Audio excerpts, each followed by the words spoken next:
ఇరాన్తో ఒప్పందంపై ట్రంప్ కీలక ప్రకటన. ఇవాళ సంతకాలు జరుగుతాయని అనౌన్స్. డీల్ తర్వాత హర్ముజ్ జలసంధిని తెరుస్తామన్న ట్రంప్.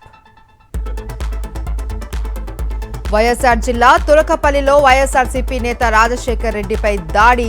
కత్తితో దాడి చేసి పరారైన దుండగుడు ప్రొద్దుటూరు ప్రభుత్వ ఆసుపత్రికి తరలింపు.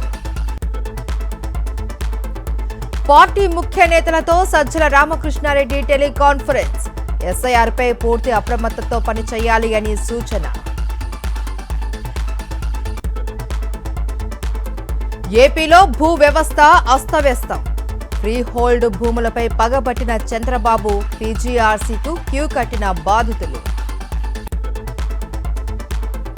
అక్రమ అరెస్టులకు భయపడే ప్రసక్తే లేదు. కర్నూలు వైఎస్ఆర్సీపీ నేత లక్ష్మీకాంత్ రెడ్డి అరెస్టును ఖండించిన కాటసాని రాంభూపాల్ రెడ్డి.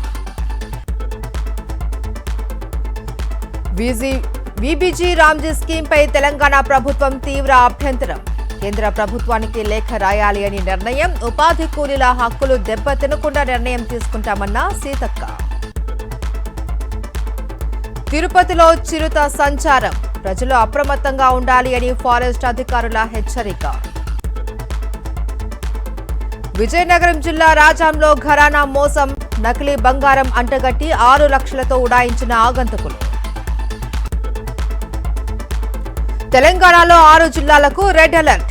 భారీ వర్షాల నేపథ్యంలో ప్రజలు అప్రమత్తంగా ఉండాలి అని అధికారుల సూచన. తిరుమల వెంకన్న దర్శనానికి కొనసాగుతున్న భక్తుల రద్దీ. అలిపిరి చెక్ పాయింట్ వద్ద తనిఖీలలో ఆలస్యం.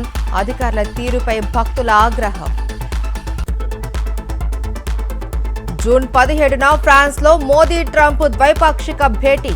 G7 సదస్సు వేదికగా కీలక చర్చలు. వాణిజ్యం, సుంకాలు, రష్యా చమురు అంశాలపై ఫోకస్. అయోధ్య రామ మందిర విరాళాలు, కానుకల్లో అవకతవకలు జరిగినట్లు ఆరోపణలు. సమగ్ర విచారణ జరపాలి అన్న శ్రీరామ్ జన్మభూమి తీర్థక్షేత్ర ట్రస్ట్.